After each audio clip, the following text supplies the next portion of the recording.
రాజకథలకి స్వాగతం. ఈరోజు కథ మేస్టారి కూతురు.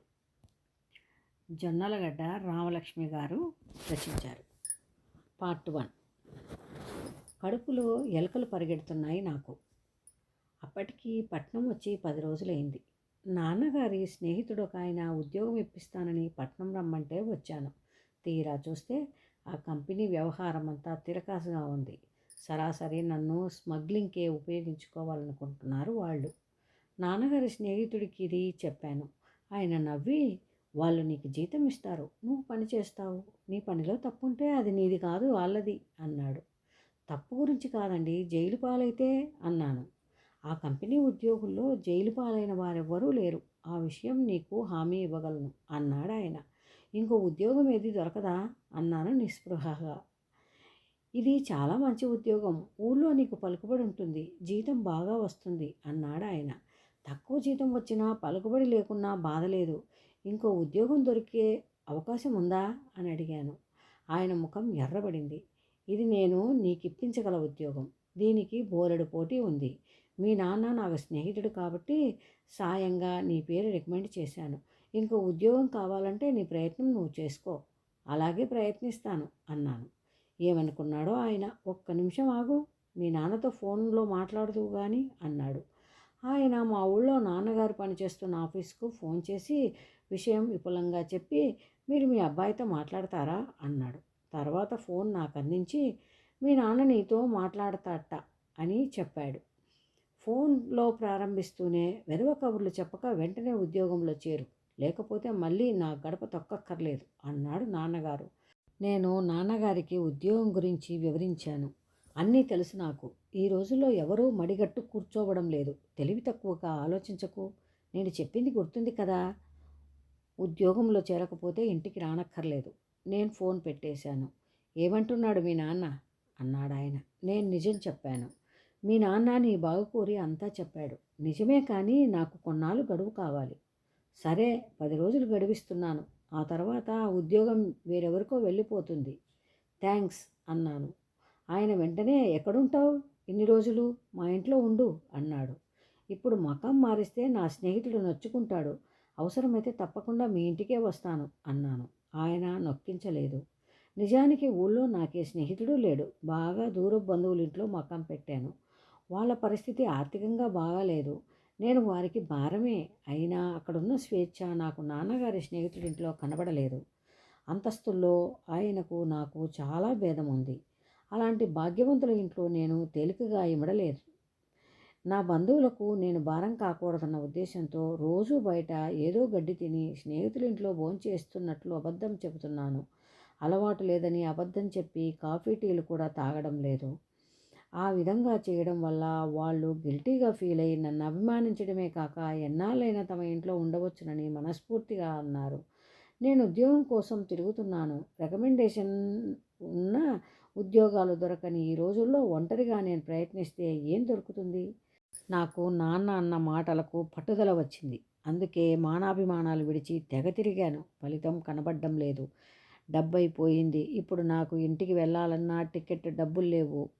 కడుపులో ఎలుకలు పరిగెడుతున్నాయి. 2 రోజుల నుంచి సరిగా తిండి లేదు. ఆకలి బాధ భరించలేక చివరికి ఓ హోటల్లో దూరాను. చాలా పెద్ద హోటల్. వెళ్ళి ఒకచోట కూర్చున్నాను. కావలసినవన్నీ తెప్పించుకొని కడుపు నిండా తిన్నాను. సర్వర్ బిల్లు తెచ్చిచ్చాడు. 6 రూపాయలైంది. బిల్లు జేబులో వేసుకున్నాను. జేబులో మహా ఉంటే ₹1 ఉంటుంది. అయినా నేను భయపడకుండా మరో మూలకు వెళ్ళి కూర్చున్నాను. చాలా పెద్ద హోటల్ అది. ఇంకో సర్వర్ నా దగ్గరికి వచ్చాడు. టీ అడిగాడు. సర్వర్ తెచ్చిచ్చాడు. టీ తాగాక బిల్లిచ్చాడు. అక్కడ టీ ఖరీదు 60 పైసలు.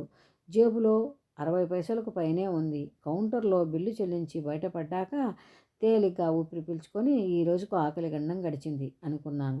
అప్పుడు నా మనసు, నువ్వు చేసిన పనేమిటి అని అడిగింది. ముందు నాకు పెద్దగా ఏమీ అనిపించలేదు, కానీ లోతుగా ఆలోచిస్తే అసలు విషయం స్ఫురించింది.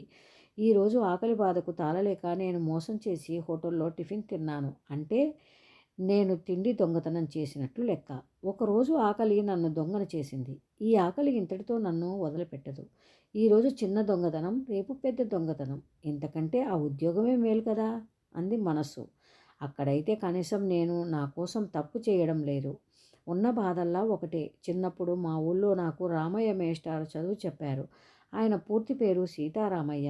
ఆయనంటే పెద్దలు కూడా వణికేవారు. పిల్లలు చేసిన తప్పుకు తీవ్రంగా దండించేవాడాయన. దండన అయిపోయాక వారి దగ్గరగా చేరదీసి లాలించి తప్పులోని తప్పు గురించి అరటిపండు వలిచినట్టు వివరించేవాడు. ఆయన చెప్పిన పాఠాలు నాకు బాగా వంట పట్టాయి. అందువల్లనే నేను తప్పు చెయ్యలేను. కానీ ఇప్పటి పరిస్థితి వేరు. అప్పుడే నా మనసు తప్పుదారి తొక్కుతోంది. హోటల్ తిండి నా కడుపు నింపింది కానీ నాకు తృప్తి లేయలేదు. అయితే బుర్ర చురుగ్గా పనిచేయడం మొదలుపెట్టింది. ఈ ఉద్యోగానికి నేనెందుకు భయపడుతున్నట్లు? ఇందులో చేరడం వల్ల తాత్కాలికంగా నాన్నగారికి సంతోషం కలుగుతుంది. నాకేమో కొందరు అవినీతిపరుల జాతకాలు తెలుస్తాయి. సమయం చూసి వాళ్ళ అవినీతి బయటపడితే ఒకే దెబ్బకి 2 పిట్టలు. అటు ఉద్యోగం, ఇటు ఆశయం. నేను జాగు చేయకుండా నాన్నగారి స్నేహితుడిని కలుసుకొని ఉద్యోగం నాకు ఇష్టమేనని చెప్పాను. ఆయన నవ్వి, నీ నిర్ణయం నీ తెలివిని తెలియజేస్తుంది. అయితే అందుకు నేను ఇచ్చిన 10 రోజుల గడువు పూర్తిగా ఉపయోగించుకున్నావు. నీలో చురుకుపాలు తక్కువ అన్నాడు. నా చురుకుతనం గురించి మున్ముందు తెలుస్తుందిలే అనుకున్నాను మనసులో. ఆయన వెంటనే మా నాన్నగారికి విషయం ఫోన్లో చెప్పి, నువ్వు మీ నాన్నతో మాట్లాడతావా అన్నాడు. తల అడ్డంగా ఊపాను.